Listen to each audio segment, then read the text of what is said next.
આટલા લેક્ચર્સ વિશ્વભરમાં જેના થકી જેના રીલ્સ થકી દરેકે દરેક ઘરની અંદર પોતાની એક ઓળખ લઈને હંમેશા ચમકતા રહ્યા છે.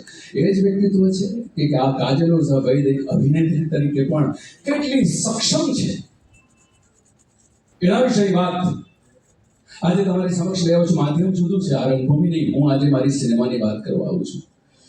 તારો થયો નામની મારી ફિલ્મ તમારી સમક્ષ 7મી જાન્યુઆરી આવી રહી છે, જેની લેખિકા છે કાજલ ઓઝા વૈદ્ય, જેની અભિનેત્રી પણ છે કાજલ ઓઝા વૈદ્ય. એ લેખિકા અને સિનેમાના પડદા પરની મારી નાયિકા એ કાજલ ઓઝા વૈદ્ય, મારી ભેરુ, મારી 40 વર્ષ જૂની મિત્ર, જેની સાથે રંગભૂમિની ઉપર લડતા ઝઘડતા આખડતા અમે લોકો આ મકામ પર આવીને ઊભા છે. એના ક્ષેત્રમાં સર્વશ્રેષ્ઠ છે, મારા ક્ષેત્રમાં હું કશું કરવાનો કશું પામવાનો સતત પ્રયત્ન કરું છું. અને અમારા બંનેનો સહિયારો પ્રયાસ મારી ટીમની સાથે મારી સમગ્ર ટીમને તમારી સમક્ષ લાવું છું. Please welcome on stage please. તારો થયોની સમગ્ર ટીમ મારી સામે. હું બધાની ઓળખાણ કરાવીશ એની પહેલા કહું કે જે રંગ આજે આખી સાંજ અને વર્ષોથી આ અસંખ્ય શો કરી ચૂકેલો એક આ શો છે, જેની અંદર પ્રેમ પ્રેમ પ્રેમ પ્રેમ, તમે ચારે દિશામાં પ્રેમ વિશેની વાત કરો છો. એ જ પ્રેમનો રંગ લઈને અમે લોકો આવા છે. આ ટીમની સાથે હું ઓળખાણ કરાવું. આ ટીમની અંદર મારી સાથે આટલી મોટી ટીમ છે. અમારો વિશ્વાસ કોટલા એ પણ રંગભૂમિનો ખેલંદો છે. અમારી ફિલ્મમાં અમારો એક બહુ મહત્વનો રોલ ભજવી રહ્યો છે. જોરદાર તાળીઓ. આ અમારા નિર્માતાશ્રી છે પ્રમોદ પરમાર, જેમણે એક એટલી બારીક નાજુક વિષયની એક ફિલ્મ લઈને તમારી સમક્ષ આવવાનું સાહસ કર્યું છે. જોરદાર તાળી આ નિર્માતા માટે. નિર્માતા સિવાય આમાંના કોઈ પણ પ્રયોગ ક્યારે શક્ય નથી બનતા. તમારીને મારી વચ્ચે શ્વાસ લઈ શકે એ શક્ય જ ના બને આમના વગર. આ છે સની પંચોલી, મારી ફિલ્મમાં જેને હું મારી જુવાની કહીશ. કારણ કે વર્ષોથી 30 વર્ષથી લોકોએ મારો રોમાંસ માણ્યો છે સિનેમાના પડદા પર, પણ હવે જિંદગીના 60મા વર્ષે ઊભો છું. એ વખતે જુવાનીનો રોમાંસ હું તમને નહીં પીરસી શકું. એટલે મારા ફિલ્મની જુવાની જે છે એ આ સની પંચોલી છે ને આ મારી આ વ્યોમા નાંદી છે. ખૂબ પ્રખર અભિનેત્રી. અસંખ્ય ફિલ્મોમાં તમે જોયું છે. બહુ સુંદર કેનેડામાં ઉછરેલી અને પછી છતાંય મહેસાણાની બોલી શકતી આ અમારી આજની વ્યોમાનંદી. અમારો નમન ગોર આપણા અમદાવાદ શહેરનો બહુ મીઠડો છોકરો છે, ધીમે ધીમે પોતાનું નામ કંડારી રહ્યો છે સિનેમાના પડદાની ઉપર. અને રંગભૂમિથી આવેલી મારી આ બચ્ચી મારી બેની વાહ રાજી. અને સૌથી વધારે જેના ખાનદાને શરૂઆતથી હિન્દુસ્તાનના સિનેમામાં ક્યાંક ને ક્યાંક પોતાનું એક કન્ટ્રીબ્યુશન આપ્યું છે. ફિરોઝ ઈરાની એક જોરદાર તાળી આખી સમગ્ર ટીમ માટે. તારો થયો એક એવો અનુભવ અમે સિનેમાના પડદા પર લાવે છે. અનુભવ વિશે મારી દોસ્ત, મારી ભેરુ અને તમારી લાડકી કાજલ ઓઝાથી વધારે કોઈ સારું ના બોલી શકે. તારો થયા વિશે કાજલ ઓઝાના દ્વારા આપણે 1 મિનિટ માટે એક તારો થયો એટલે શું એ સમજવાનો પ્રયત્ન કરીએ. આપણે બધા વીતી ગયેલા વર્ષો વિશે બહુ અફસોસ કરીએ છીએ. અરે આ કર્યું હોત તો, અરે આમ કર્યું હોત તો. જેની સાથે જીવવાનું શરૂ કર્યું એને બધું આપ્યું, બસ સમય ન આપ્યો.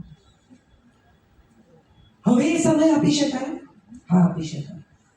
મારી ફિલ્મને વાત કરે છે કે પ્રેમ કરવામાં ક્યારેય મોડું નથી. આ કોઈ એક્સ્ટ્રા મેરિટલની વાત નથી. આ પતિ પત્નીના પ્રેમની વાત છે. વીતી ગયેલા 20 વર્ષો પછી પતિ પત્ની ફરીથી એકવાર 22 વર્ષની ઉંમરે પ્રેમ જે રહી ગયો, ન થઈ શક્યો, સમય ન મળ્યો, એ બધું કેવી રીતે માણે છે એની આ કથા છે. દરેક ગુજરાતી ગૃહિણીની આ વાર્તા છે કે એમને તો ટાઈમ જ નથી.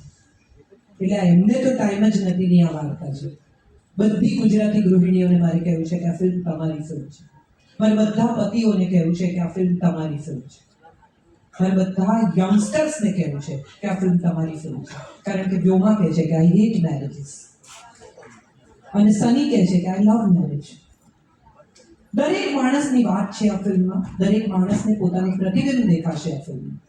સો I really invite all of you with full of my heart કે આ ગુજરાતી ફિલ્મ છે, પણ અમે એને પૂરેપૂરી તમારા સુધી તમારી વાર્તા પહોંચાડવાનો પ્રયાસ કર્યો છે. એક ગુજરાતી પણ અહીંયા છે ને, એકચ્યુઅલી ગુજરાતી થાળી છે.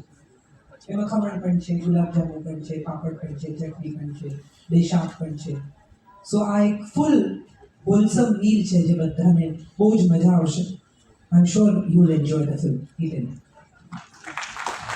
બહુ કમાલની વાત અહીંયા પણ આ 5 મિનિટ પછી કાજલ દ્વારા કૃષ્ણના અનુભવોની સાથે તમારી વચ્ચે પ્રેમનું એક આમ હળવું મોજું વહેતું શરૂ થશે. પણ એ પ્રેમ વિશેની વાત જે હું આ ફિલ્મ સમજ્યો છું કે આપણે ક્યારેક કોઈકને ખૂબ પ્રેમ કરીએ ને જિંદગીના શરૂઆતના ઓટલા પર ઊભા હોય ત્યારે, અને આપણે એને મેળવી લીધા પછી એને સુખી કરવા માટે ખૂબ બધું દોડીએ, એને આપણે બધું જ આપી દેવું છે.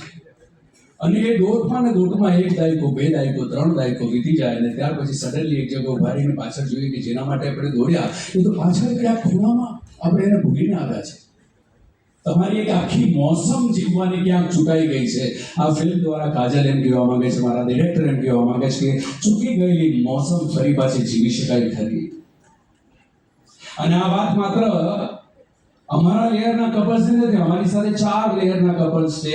ખૂબ જ તાજા પરણેલાના 2-4 વર્ષ દરમિયાન લગ્ન શું છે એ સમજવાના પ્રયત્ન કરતો એક કપલ છે. એક કપલ છે જે ખૂબ સરસ રીતે પોતાની કરિયર તરફ વધી રહ્યા છે.